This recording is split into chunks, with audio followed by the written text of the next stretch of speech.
Mexican urban legend. There's this alleyway in Oaxaca called El Callejón del Muerto, which means Dead Man's Alley. It basically got its name from a crime that happened back in colonial times. At night, there were these night watchmen called serenos, and they would be the source of light for people. Like guide people? They would patrol the streets and they would help the community out. Like if you needed the time, if it was an emergency or there was a crime that happened, you would tell the sereno so police could come. So on the night of the crime, there was a final chime from like an old cathedral clock tower, and once the chime ended, all you heard was loud ass scream of a man in pain, followed by a silhouette of a man running to the direction of a temple to get this priest. It said that this man that was running ran in like an abnormally fast way, and he basically told the priest that there was a sereno that was stabbed and he wanted to give his final confession to the priest before he died. So the priest agrees. He follows the guy with the lantern to the alleyway where the guy was stabbed. When they get there, he listens to his confessions, prayers, but the priest couldn't really see his face because how dark it was. So he calls the guy who brought him there. No response. He looks back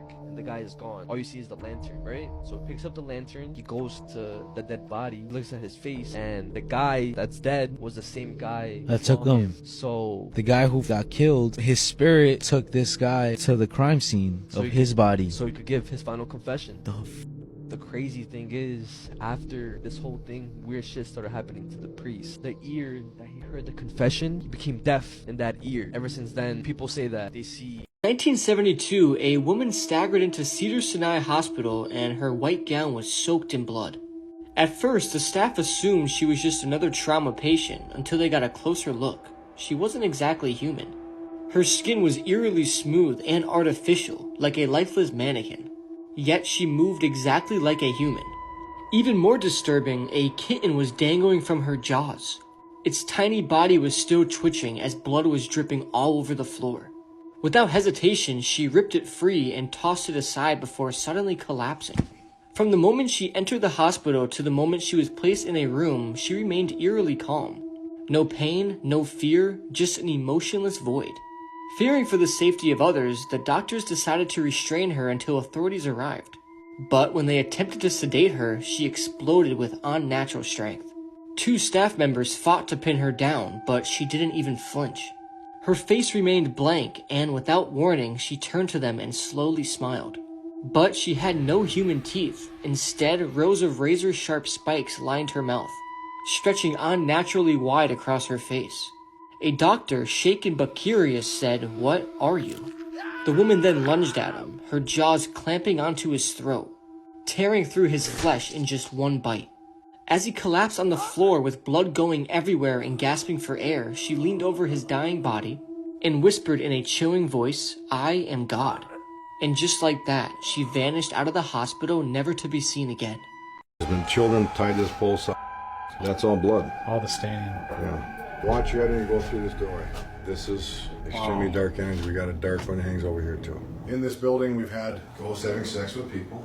Nate's been physically touched. We actually got Al Capone's voice to come through at the spirit box. I felt a hand going through my hair. I just got a chill, and she goes, "There's somebody standing next to you," or whatever. He's not gone. He isn't resting. The party never ended at the old Barbuin. Step back! What? Oh! I'm actually kind of crying. It's like a lot of sadness. Filming that? Oh, there's another one. The guys who wouldn't pay their debts, they would unalive them in this room. People you think were murdered against this pole? Yes, I do. A local bar owner in Baraboo has been charged. The owner of the old Baraboo Inn has been charged. I don't think we can post this video anymore. I don't think so. I mean, I think it's way too controversial. It really does not look like me. Oh my God. Oh, what the? If there's an evil human spirit, we've talked to him down here.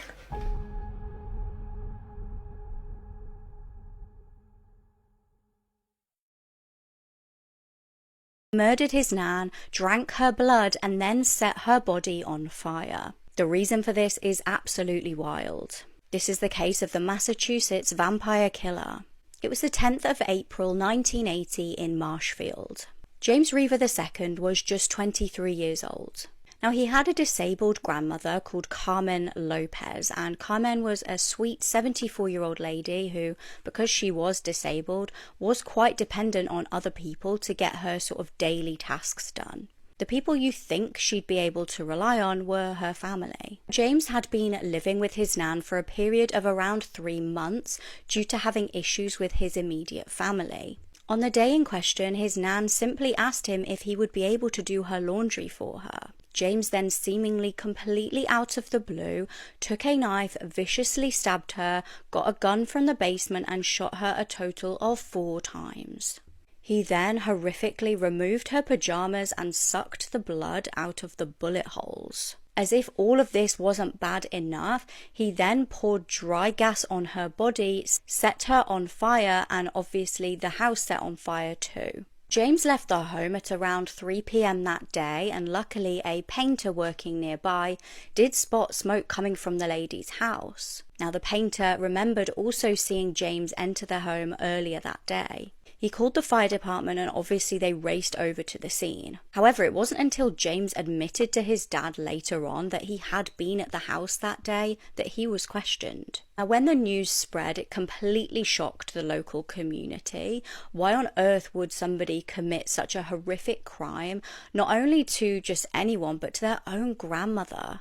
Now, James told the police he believed he was a 700-year-old vampire and he needed to drink his nan's blood. He was deemed to have been suffering from severe paranoia and delusions. Now, although there was evidence that James had a substantial history of mental instability and had even been admitted to several mental institutions, he was proved to be criminally responsible. A jury found him guilty of the murder and arson in 1981 and he was sentenced to life. But the crimes didn't end there. While he was in prison in 1990, less than 10 years after the original murder, James stopped taking his medication for schizophrenia. He would tell people later that this was because people in the prison were bullying him and calling him derogatory names for being on medication. Now, it was obviously very dangerous for him to stop taking his meds, and he ended up having a severe mental health episode. He ended up stabbing and nearly killing a prison guard. He said that he believed the officer was sneaking into his cell at night and draining his spinal fluid. He was found not guilty by reason of insanity, but obviously remained in prison for his previous sentence. He has since been denied parole and he's due another parole hearing in 2027. So let's keep our fingers crossed that he is not released. Ever heard of the book Scary Stories to Tell in the Dark? It sounds familiar. It had a lot of controversy and it was even banned because I mentioned murder, decapitation, cannibalism in a children's book, bro. And there were sketches that a lot of people still to this day say are like one of the most scariest things they've seen. In this book, there's this one specific character or one specific monster or whatever that low-key traumatized me, especially when I watched the movie, The Pale Lady. I seen that before. A lot of people also remember the movie. Oh, ew, what the f***?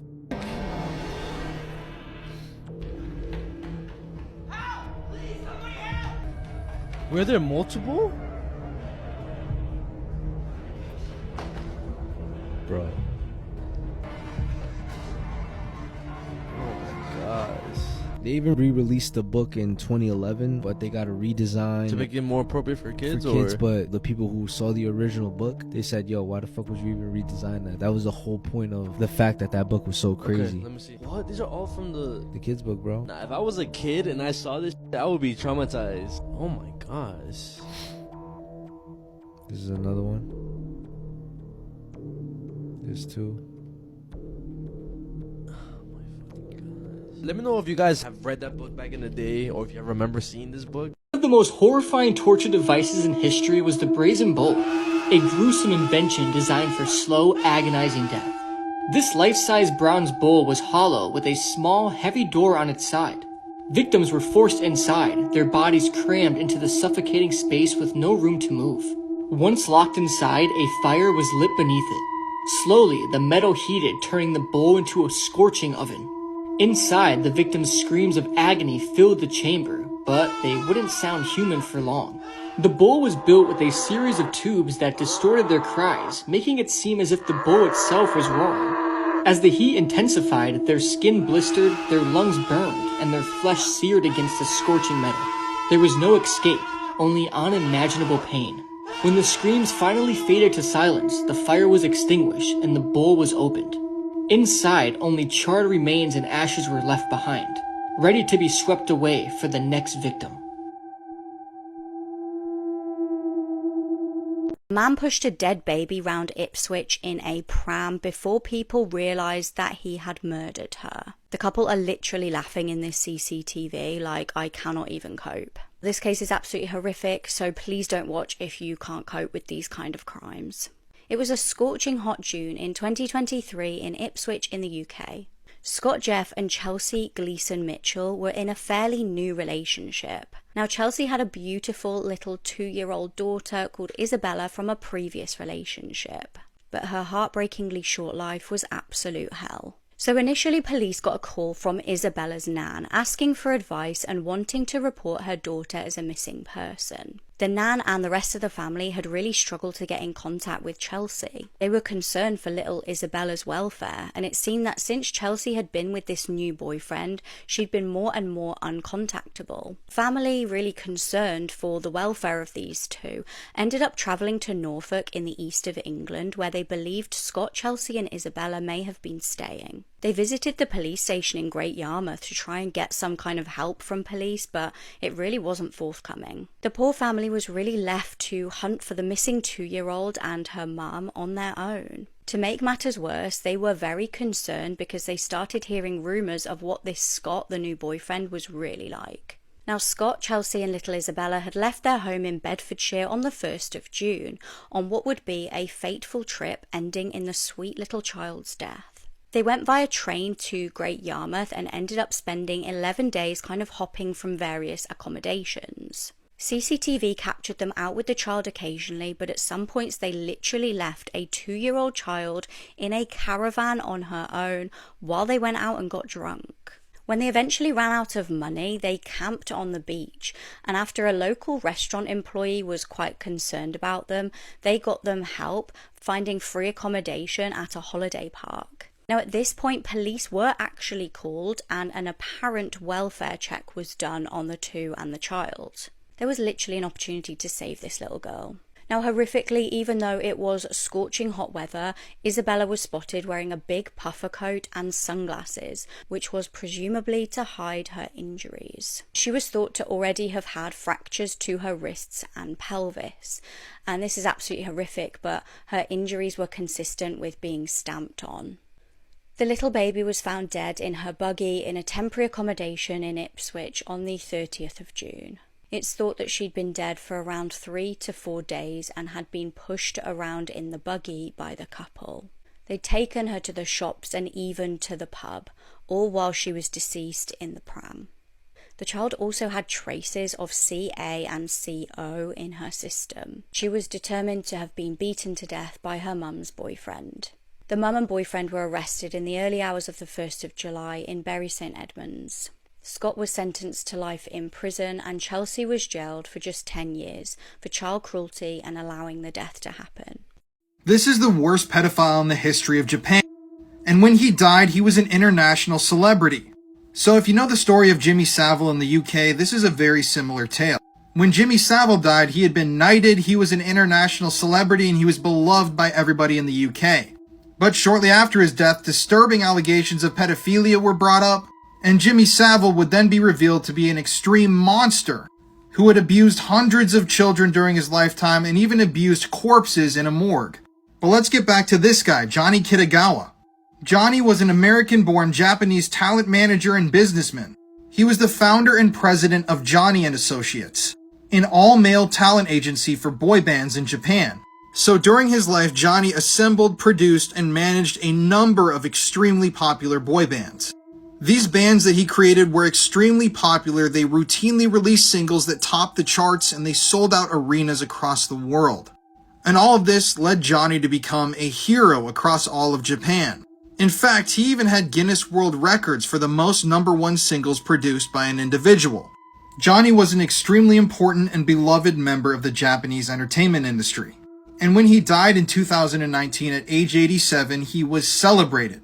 After his death, there was a huge memorial concert held at the Tokyo Dome, which was attended by 154 artists represented by his talent agency and a number of extremely popular celebrities. So all seemed well and done after Johnny died. He was leaving behind a legacy of extreme talent and creativity. Well, in March of 2023, the BBC released a documentary. This documentary was titled Predator: The Secret Scandal of J-Pop. And this documentary dived deep into sexual abuse claims made against Johnny. And these claims spanned decades. The first claims were actually made in the 1960s. These claims were made at a training school that Johnny taught at. He had allegedly assaulted multiple students. There was also a book published in 1988 by a former artist that Johnny had once managed, where he stated that Johnny had tried to assault him and that he operated a casting couch. We could go through all these allegations one by one, but you just need to know that time and time again, over the course of decades, multiple people came forward stating that Johnny had assaulted them, that he had tried to force minors to drink and party with him, and that he was continuing to assault minors. But time and time again, nothing was ever done about it. Well, after this documentary was released, this opened up the floodgates. And eventually it was revealed that Johnny may have had 100 to 200 plus victims, and that there was a system put in place for Johnny to abuse them at this talent agency that he ran. It seems that lots of people knew that Johnny was abusing young boys, but nobody, even those who knew that it was happening, had ever come forward to prove it. So, if you want me to make another TikTok about this story is insane, but you just need to know that Johnny died a national hero in Japan. And he was never actually convicted of any of these crimes while he was alive, meaning that Johnny got away with the molestation of hundreds of individuals. Be sure to let me know in the comments if you'd like me to continue talking about this story, because I feel like I had never heard anything about this until I researched it myself.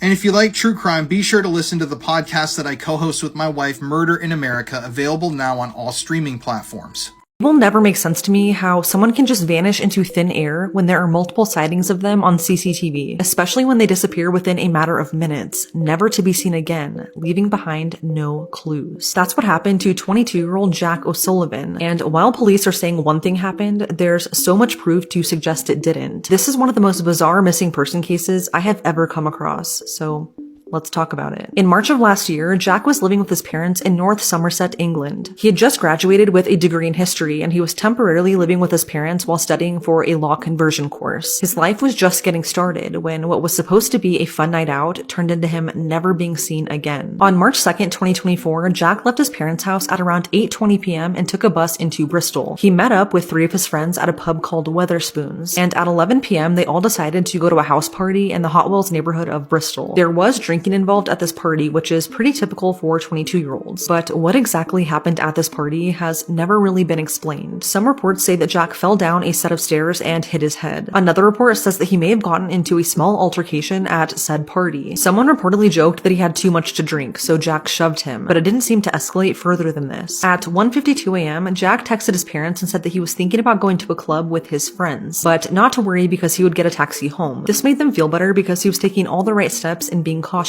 You know, not drinking and driving, sending them updates, and he even had an AirTag on him just in case. But then 5 a.m. rolls around and his parents realize that he still isn't home. And when he didn't answer their calls and texts, they began to worry. This is when they decided to look up Jack's location on his iPhone, which was at an address in the Granby Hill area. Feeling like something wasn't right, they went to this address at 5:40 a.m., so literally 40 minutes after realizing he hadn't come home. But when they got there, no one could give them any answers. They rang the doorbell over and over again, and only one person answered, and this person said that no one knew where Jack was. Jack was reported missing later that same day, and this is where things start to get strange. So police started combing through his phone records to see if they could piece together a timeline of his last movements. They also started reviewing hundreds of hours of CCTV footage to see if they could spot Jack, and luckily this provided some good information. So we know he texted his parents at 1:52 a.m., but at 3:17 a.m., Jack was seen walking onto a grassy area at the intersection of Brunel Lock Way and Brunel Way. At 3:24 a.m., he tried calling his friend who was still back at the house party in Hotwells, but he didn't answer. Then there was a sighting of Jack on the Plimsoll Bridge heading towards Bristol City Centre. A few minutes later, the friend he tried calling ended up calling him back, but after Jack answered and said hello, the call got disconnected.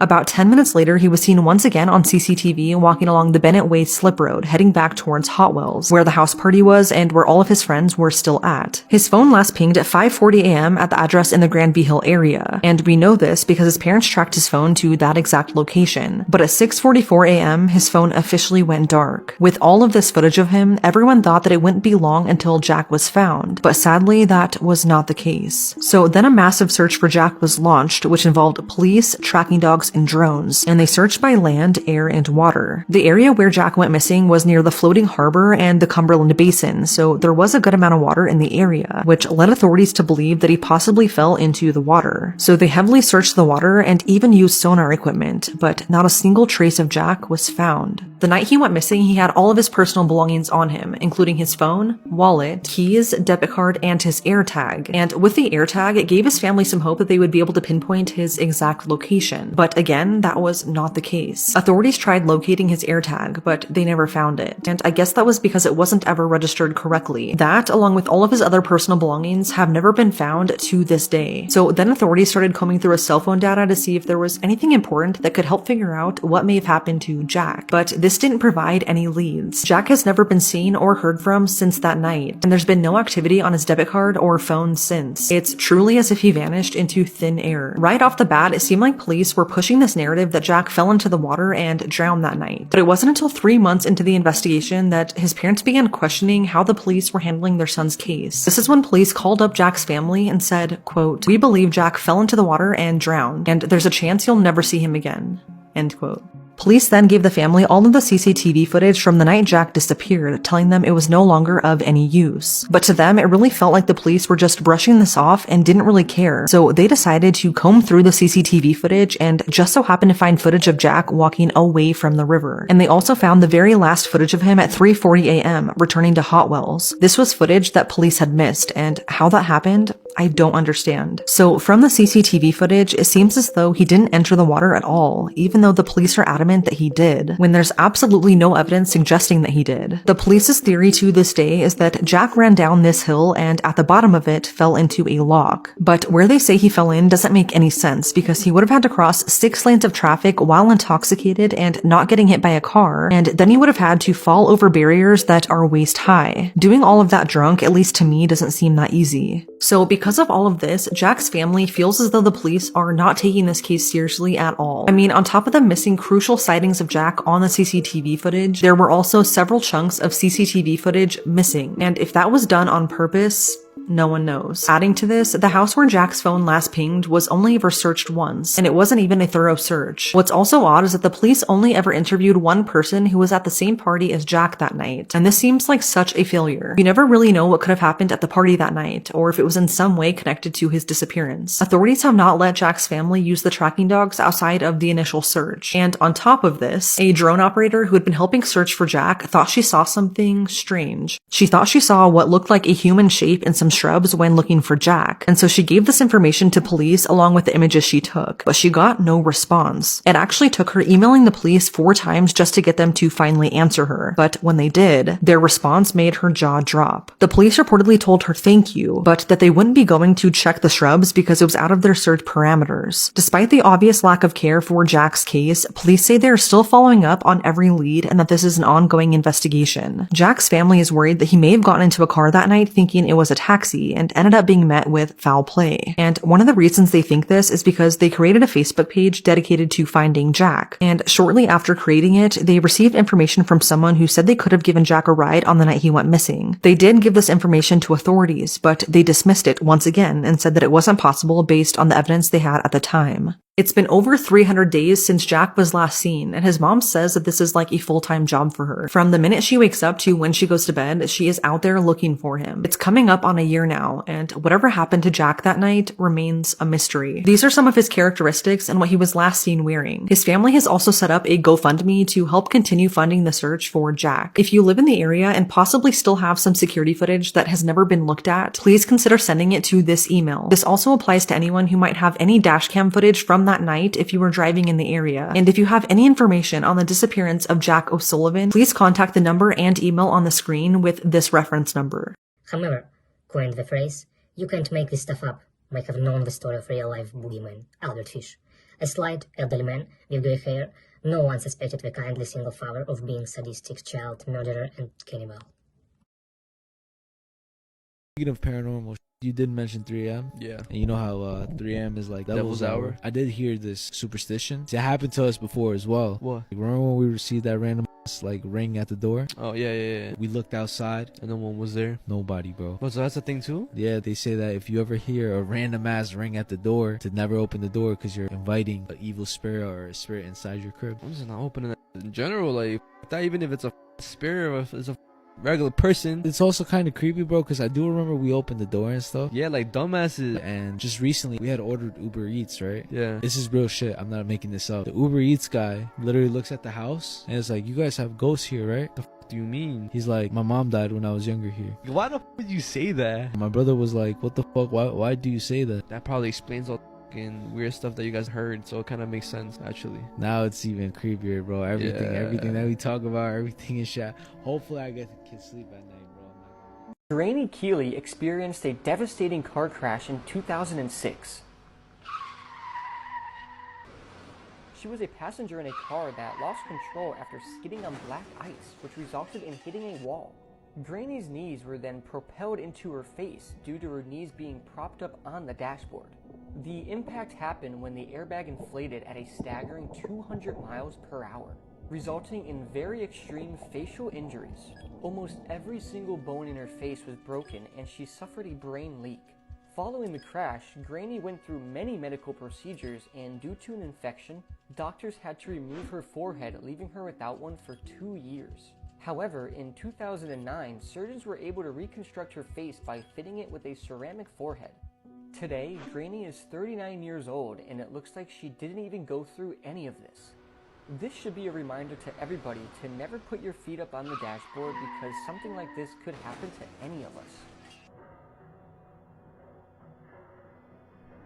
Name was Jeffrey Spade. This happened in February 1st of 2021. The victims were James and Lisa Goy. It's like mixed confusion in the comments. People are saying, oh, they deserved it, but also nobody deserves to die. So basically what happened is that the victims, they were the neighbors and they were shoveling snow, but they were shoveling snow onto his property. His backstory is that he's a veteran and he had served in the army. He's pretty up and his wife had just died and shit too, so like he was, I guess, on edge constantly or whatever. Yeah. He was telling them, stop shoveling snow on my stuff, bro. And what did they say?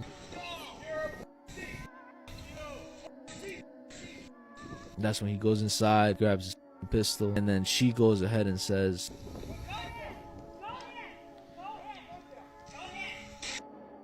shoots the wife and the husband and stuff, and then he literally comes out with a AR-15, bro, and obviously does what he did, bro. The cops end up coming. They end up hearing one more shot inside the guy's house. Yeah. So you said there's people defending the guy, or not defending him, but also like coming at the victims and saying like why the fuck they did that. Like, in my honest opinion, bro, they did the wrong thing for like fucking with him, but that doesn't mean kill them. You know what I mean, bro? Like, call the cops on them, like tell them to stop. A man was angry at his wife, so he drove their 2 children off a cliff. This is the incredible survival story of 2 absolute little angels. Robert Bryans is a 51-year-old from California. On the morning of the 13th of June 2020, Robert's wife made a panicked phone call to police. She said her and her husband had got into an argument. He had gotten in the car and drove off with their 2 twin girls. He was acting irrationally, threatening to drive them off a cliff, and he told his wife via text message, "The girls are going to heaven and I'm going to hell to wait for you." He then shockingly wrote a Facebook status which said, "Tonight I'm sending my babies to heaven," obviously in reference to his 2-year-old little girls. Police raced to the scene and tracked down Robert's truck. He'd driven off a cliff in San Diego with the 2 little girls inside. An officer spotted the man treading water with the 2 children. One was reportedly crying and one looked, in his opinion, lifeless. The officer performed a heroic rescue, despite Robert's attempt at a double murder and a self-unaliving. One of the children suffered severe brain injuries as a result of the horrific accident. Robert has pleaded guilty to attempted murder, DV and kidnapping amongst other charges and faces 31 years in prison. This terrifying murder remains unsolved to this day. Rachel Anthony was 50 years old. She worked at Ultimate Liquors in Pine River, Minnesota. She was a mum of 3 and was described as a hard worker with a magnetic personality. On the 27th of February 2001, Rachel was working a late shift on her own. She usually followed the same kind of routine. She would exit through the front door to start her car up. She would go back inside and then lock the door behind her. She'd take the rubbish out to the bin at the back, locking the back door and leaving for the last time out of the front. Now, alarm bells started ringing when Rachel's car was found abandoned by a police officer. Her bag, coat and cigarettes were all inside. The car was unlocked and it appeared that she had left her car in a hurry. It was incredibly odd though for Rachel to just leave her children without saying anything. Although the store that she worked at had got security cameras, interestingly they weren't working that night. There was an initial search for Rachel, but it turned up absolutely nothing. That was until a group of teenagers made a horrifying discovery 6 weeks later. It was the 13th of April and her body was found in a ravine by Breezy Point. She'd been strangled to death. Her case was broadcast on an episode of Unsolved Mysteries, but that still failed to pull in any leads. It's now been over 2 decades and Rachel's killer is still walking free. That was a couple days ago. Meta is making AI personas for us or whatever. And it's starting off right now for only celebrities. So celebrities are getting paid $5 million for them to attach their likeness onto fictional AI and basically do whatever the they want with your face. Bro, that was literally a Black Mirror episode. Exactly. Hey guys, it's Billy. I just want to introduce myself. I am here to chat whenever you want. Message me for any advice. I am ready to talk and I hope to talk to you soon. Oh, that's not actually Kendall Jenner. And then her following has a bunch of other AI personas. So all those people already gave up their identity, bro. Yes, Snoop Dogg, Mr. Beast was on here and stuff. It just got me thinking how this is going to be like the future of social media or just... It's going to be literally fake, bro. By next year, early next year, it should be available for other users. What the fuck? Yeah, and then it got me thinking about the Black Mirror episode, because in that episode, it was called Joan is Awful. She's literally just watching the Netflix version in that world, and her life starts playing on show, the fucking screen, bro. And it's cause the whole terms of service. Yeah, when she signed up for it, yeah, she signed her identity away. And the thing is, it's crazy that episode got greenlit to get released, because it basically exposed what's going on. Yeah. If you think about it too, whenever you go into Apple, like terms of service as well, any small lettering, bro, there's always a catch, bro. And obviously nobody's gonna fucking read all 20 pages of fucking shit. If you look in there, they have the right to... This is probably the worst secret code name for an undercover operation that I've ever heard. John Arbogast was a 55-year-old school teacher from Georgia. He was teaching students social studies at a middle school in Cobb County, but had a hideous secret obsession with indecent images of children. He had a baseball card shop, and obviously due to this and his day job, he worryingly had huge access to children on a daily basis. He was found to be online constantly trafficking child SA images and was involved in a huge P ring. Now this caught the attention of the FBI, who created an undercover operation called Innocent Images.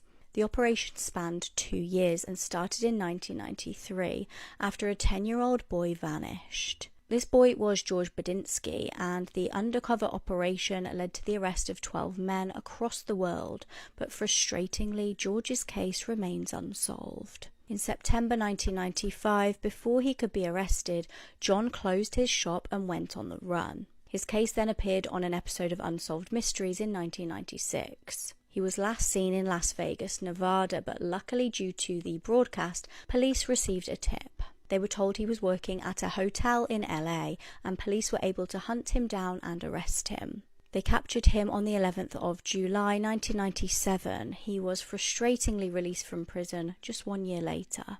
Tonight's video contains some of the most disturbing information that I've ever come across, and I think this is our most important video to date. In tonight's documentary, we explore Midnight Productions, the mythical almost group that supposedly has been preying on homeless individuals, men, women, and children in Arizona for decades now. And in this documentary, we talked to ex-law enforcement officials who claimed almost half of the Phoenix Police Department to this day believes in Midnight Productions. We talked to homeless individuals living on the streets in Phoenix who also claimed they had seen Midnight Productions, they knew them, they knew people who disappeared or were disappeared by them. And it gets into some really, really disturbing stuff. The paranormal activity and evidence that we captured in the video also led us to locations that you're going to see in the video. We found some incredibly disturbing, shocking stuff. We got some direct answers, and Online, everywhere you look, when you bring up Midnight Productions, everyone just says it's this big myth.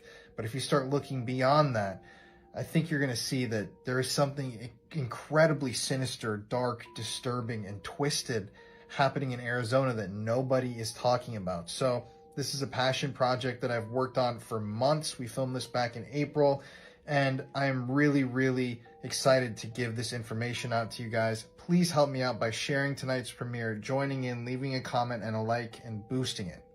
Anyways, I'll see you guys soon. This is not an episode to miss.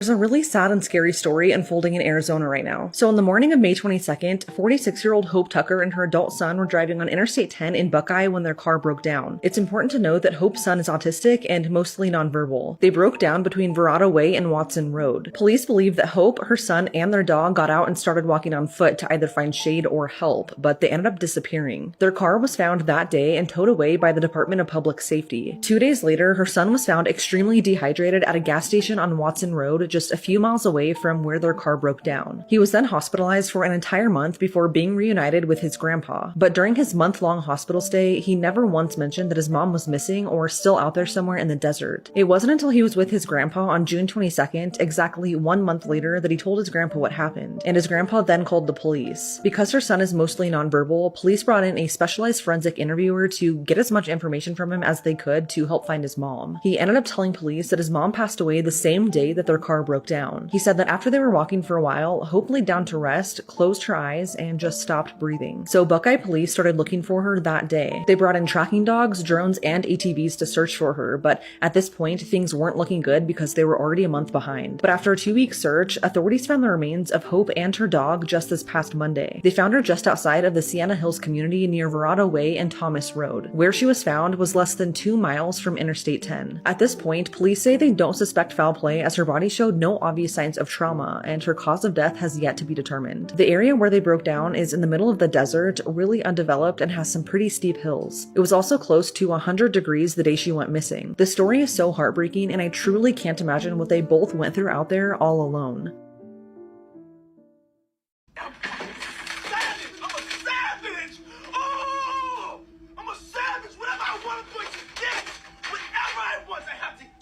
According to a recent lawsuit that was filed, P. Diddy might be a pedophile.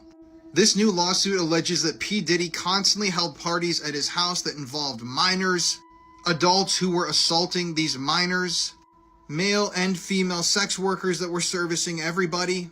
And this lawsuit even alleges that P. Diddy himself spiked people's drinks at the party to get them looser and convince them to do whatever he wanted them to do. This lawsuit came from one of P. Diddy's former employees, a man nicknamed Little Rod. And this lawsuit is incredibly disturbing and paints a picture of Epstein-level allegations. Allegations that P. Diddy may have been involved in a trafficking ring of sorts. Allegations that P. Diddy forced his employees to go out and procure sex workers for him in his parties. Allegations that P. Diddy violently forced people to do things for him. Allegations that P. Diddy may have murdered people and admitted to it. Amongst many, many other allegations of assault, groping, and yeah, just so many different things. These are some really disturbing allegations, and while they haven't obviously been proven to be true in court yet, the team that actually put these allegations forward claims that they have hundreds of hours of video and audio evidence incriminating P. Diddy and his entire team in this string of illegal acts. I'm sure that this is going to be some really disturbing stuff. I'm going to be sure to cover this story as it unfolds more. And yeah, if this is all true, this is extremely dark and disturbing stuff. And I think that this web is going to spread very far across the music industry.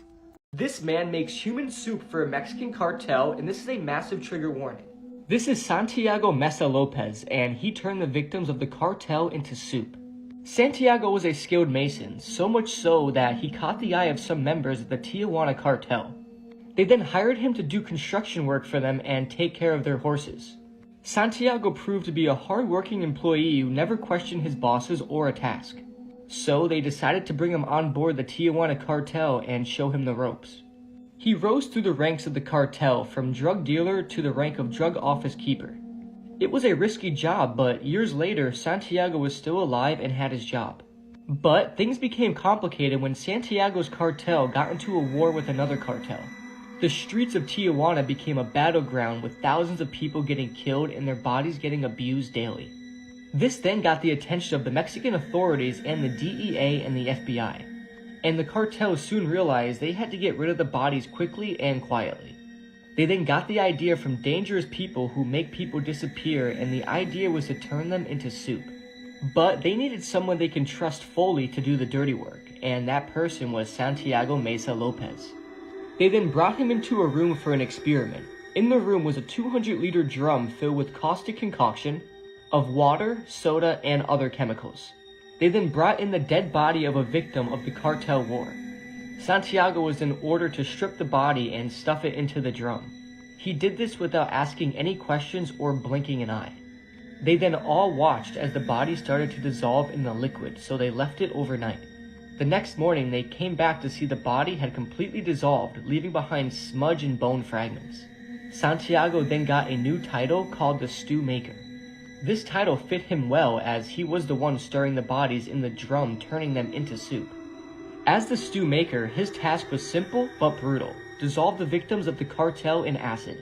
While the cartel was destroying and killing their enemies, Santiago was making soup with what was left of their bodies and erasing every bit of evidence from the cartel's crimes. Santiago operated in numerous locations, mostly near remote ranches or farms bordering the United States. He took deliveries of the bodies in different locations, and in some months, Santiago got 30 to 50 bodies to completely dissolve and disappear. He would chop up the bodies in smaller pieces and then dump them into the drum containing the acid solution.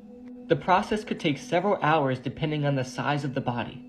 He would then stir the mixture occasionally with a wooden stick or metal rod. And the pieces that weren't dissolved properly, like teeth and some bone fragments, were then burned with gasoline. The liquid from the barrels was then poured into rivers or wells, but as Santiago became more skilled, he constructed drainage systems that made it easier for him and his crew to dispose of the remains without having to carry the heavy barrels of liquefied humans. Santiago was said to have dissolved over 1,000 bodies in his career, and for his service, he was making $600 weekly. This is absolutely crazy, and many people say he could have said no, but if he did, those might have been his last words he ever spoke. And would you rather be in the pot or stir it? Santiago definitely did what he did only to survive. But if you want a part 2 explaining the aftermath, just let me know and I'll make it.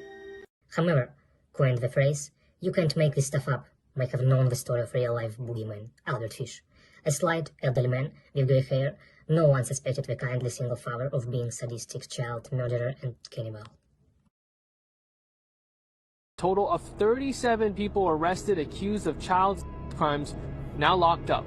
Yeah, this is just a horrific story. If you don't know who Midnight Productions is, they do horrible things on the dark web. YouTube is filled with numerous stories. It is not a myth. They're not a fantasy. They're not a conspiracy. They are actually true. Be aware, Midnight Productions is a band of people who go around picking up young women, young girls, taking them back to their hideout, them, filming it while they're raping them. They'll cut them up in pieces. They'll kill you. Midnight Productions are people that you need to stay away from. Cops, lawyers, judges. Intense video released from Phoenix police showing a possible kidnapping. Police need the public's help identifying who is in this video. The mugshots of more than 30 accused predators, allegations of child trafficking, luring of a minor for exploitation. Investigators went undercover, placing ads on websites and apps commonly used by suspects targeting children for.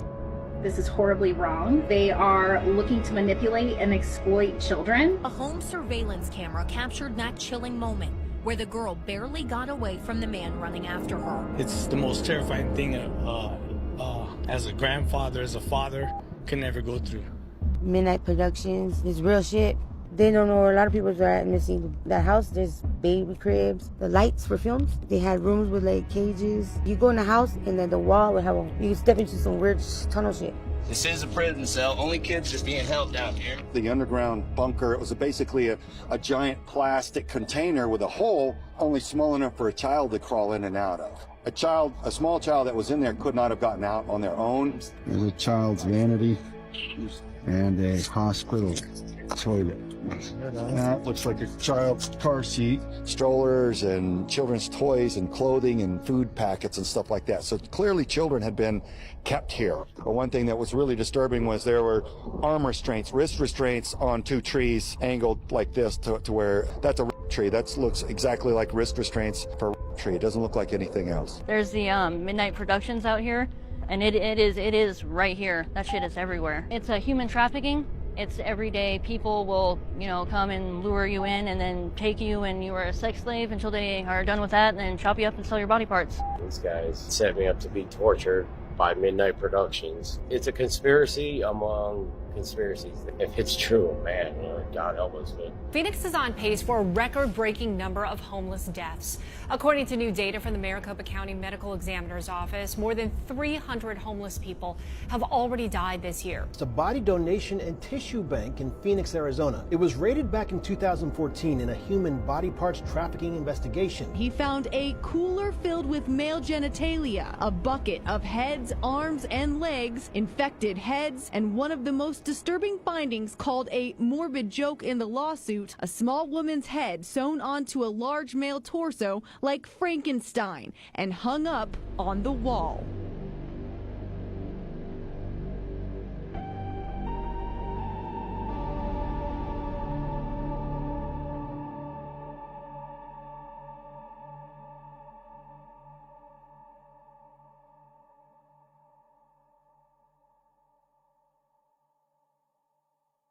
This is one of the most disturbing images that you will ever see for multiple reasons. Let's talk about it. This is an x-ray of the pelvis of serial killer and cannibal Albert Fish. Albert had a serious self-harm and sexual mutilation kink, and in this x-ray, 29 self-embedded needles were lodged into his pelvic region. This in itself is incredibly disturbing, but who Albert Fish was and what he did is horrifying. Albert Fish, also known as the Boogeyman in the Brooklyn Vampire, S.A.'d, killed, and cannibalized at least 3 children between 1924 and 1928, but he was a suspect in at least 10 other murders and bragged about possibly having 100 victims. After Albert's dad died when he was really young, his mom placed him into an orphanage where he was often physically abused, but after a while he began to enjoy the physical pain from the beatings. By the age of 12, he began drinking urine and eating feces and would often spy on other young boys and watch them undress. By 20, he began S.A.ing little boys, mostly under the age of 6, and it was around this time that he married a woman named Anna. They went on to have 6 kids together. Although his life seemed normal on the outside, his secret disturbing behavior would begin to escalate when in 1910 he met a teenager named Thomas. The two began a sadomasochistic relationship, and just 10 days into the relationship, Albert took him to an old farmhouse where he tortured him over a period of 2 weeks. He originally wanted to kill Thomas and dismember his body to take home, but it was really hot out at the time, and he said he feared someone would notice. So instead, he cut off half of Thomas's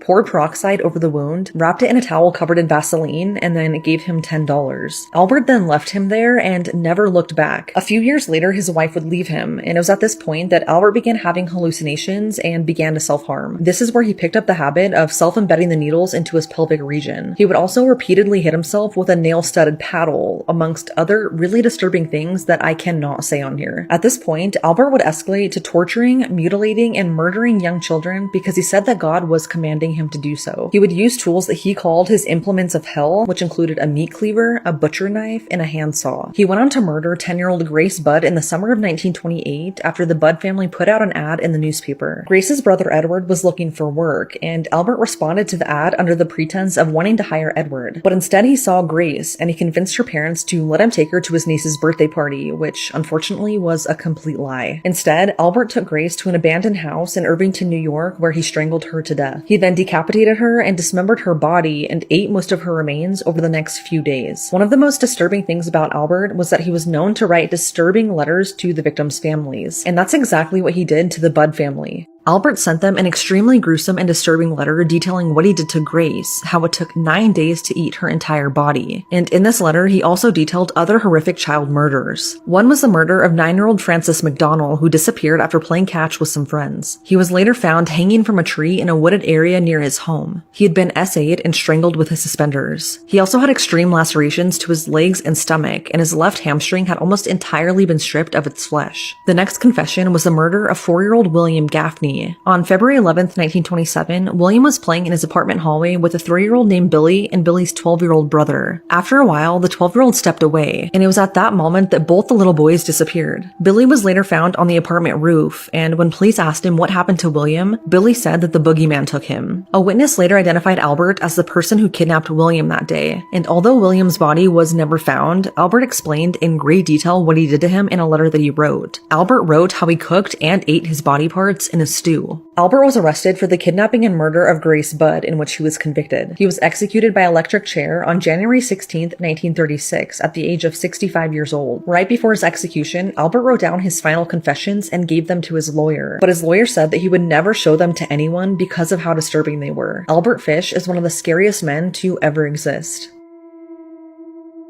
In July of 2007, this entire family, who was part of a doomsday cult, mysteriously disappeared. Let's talk about it. So this is Simon Cadwell, his partner Chantel McDougall, their 5-year-old daughter Leela, and their friend Antonio Popic. Simon was an internet doomsday cult leader who published books about his beliefs, and he created a website called The Truth Fellowship. He had a pretty large following too. They all lived in a house on a remote property in a small town in Western Australia called Nannup. They disappeared in the summer of 2007 after telling friends and family that they were moving to Brazil to join a spiritual community because they felt that they didn't belong in modern society. But in the months leading up to their disappearance, Simon told a woman in his online cult forum that he was planning a peaceful family suicide pact, and after, Antonio would bury their bodies in bushes before killing himself in the wilderness so no one would find his body either. When the woman questioned why he would be okay with killing his young daughter, Simon backtracked and said that they would just move to an isolated area where no one could ever reach them. Those who knew Simon said he was strange and controlling and at the time was on antipsychotic medication. Those same people also said that Chantel and Antonio were brainwashed by him and would do anything he said. The beginning of this strange mystery starts in May of 2007 when Simon was pulled over while driving. Someone had tipped off the police stating that Simon wasn't who he said he was, and when police looked into this, they discovered that he had stolen a birth certificate from a former coworker and had stolen his identity. In all reality, Simon's real name was Gary Felton, and he had fooled everyone for the longest time. So during that traffic stop, police were questioning his driver's license, which made Simon panic. 2 months later, the entire family would vanish. Right before their disappearance, Simon and Chantel sold their cars for somewhat cheap, and Chantel cashed the check for that at the bank on July 13th. The next day, which was their last known sighting, Chantel met with a woman to sell her 2 of the family's pet dogs. The woman who bought the dogs was originally supposed to meet up with Chantel the next day, but when she called Chantel, Chantel said, quote, "No, you must come today." The woman said that Chantel appeared super anxious and that the entire encounter made her feel so uncomfortable. A few days later, their landlord went to their Nannup house, and it was an eerie scene. The house was spotless, and all of their personal belongings were gone. The only thing left behind was half a bowl of rice and 2 notes, one from Antonio and one from Chantel, who said that the entire family moved to Brazil. They were reported missing sometime later, and what police found during their investigation only brings more questions. Just 2 days before they disappeared, a call was made from their Nannup home to Transwa, which is a public transportation company in Australia. Whoever called booked a bus ticket from Bridgetown to Northcliffe under the name of J. Roberts, but it was never used. But 2 tickets under that same name were used the morning of July 16th. One going from Perth to Kalgoorlie and one from Perth to Northcliffe. A passenger under the name of J. Roberts did get off at Northcliffe and someone did board a train to Kalgoorlie, but there's no evidence of anything after this. The day before, Antonio's phone traced to Perth and it was used to call a Domino's Pizza and a hotel. His driver's license was also used to check into a hostel in Northbridge. This was confirmed to be him, as the Domino's driver confirmed Antonio was the guy he delivered the pizza to that night. As the other 2 tickets were being used the morning of the 16th, Antonio called Transwa for reasons unknown, and then he too vanished off the face of the earth. The investigation wasn't handled properly and lots of things slipped under the rug, like how a woman's shirt that possibly belonged to Chantel was found in a field in Northcliffe 3 months after she disappeared. The person who found it said it smelled like rotting flesh. This lead wasn't investigated until 2015, 8 years later, and at this point, a wildfire had come through and burnt everything up. In 2011, a Gary Felton checked into a caravan park in King River, which is near Albany. Authorities hunted down every Gary Felton in the country, but nothing ever came of it. Chantel's family is currently currently trying to raise funds to launch a new investigation to find them. They've even created a GoFundMe to help. At this point, her family believes that Chantel and Leila are likely dead and buried somewhere in Western Australia. This case has left me with so many questions. Did the entire family move to Brazil like they said? Are they living off-grid under different names? Did they take their own lives, or were they possibly murdered? So many questions remain unanswered. Their bank accounts have not been touched since the day they disappeared. Whatever happened to this family remains a mystery 17 years later. This mom hunted down cartel members for killing her daughter. This is Miriam Rodriguez, and she hunted down 10 cartel members for killing her daughter. On a fateful day in 2012, Karen Rodriguez, who was Miriam's daughter, was driving her truck when suddenly 2 trucks encircled her. 2 men then came at her with guns and dragged her from the car and into theirs. Later, the 2 men took her to the Rodriguez family home and tied her up. They were about to proceed with their ransom plan when a family member dropped by and witnessed the scene. At this point, the kidnappers decided to abduct both Karen and the family friend. After the kidnappings, Karen's family started receiving threats and ransom demands. Miriam and her family had no choice but to take out a loan from the bank to pay for their daughter's ransom. This was because there were so many ransoms in the city that the bank was giving out ransom loans. Miriam and her husband were then told to drop the ransom off at a local medical facility. They waited and waited, but nobody showed up. Miriam then demanded to meet with the gang members and they agreed. The meeting took place at a local restaurant. She met with a man who tried to demand more money from her without saying where her daughter was. Miriam was then asked for an extra $2,500. The family continued to wait, but Karen never returned. Miriam knew at this point that her daughter Karen would not be returning. The heartbroken mother then vowed to find every single one of her daughter's kidnappers. The family friend who was also kidnapped was let go shortly after it happened because he offered no value. Miriam then pressed him for the physical appearance of the gang members, and he did. This was enough to confirm the man she met with, who was named Sama, was involved in her daughter's disappearance. Miriam then spent hours searching on Karen's social medias looking for any clues about her kidnapping. Miriam then came across a picture of Sama with a girl at an ice cream shop 2 hours away, so she decided to go there. She then located the store and began stalking it regularly. She then recognized the woman from the picture with Sama and studied her work hours, patiently waiting for Sama to show up. Finally, when she spotted Sama coming to the store, Miriam waited to follow the couple home and get their address. Miriam then had to get closer to these people, so she went undercover. She cut her hair and dyed it red and put on an old government uniform. She then went door to door in Sama's neighborhood doing fake surveys. She then spent some more time identifying and locating more gang members from Sama's crew. And before you know it, Miriam located a picture of Sama with a group of his fellow gang members.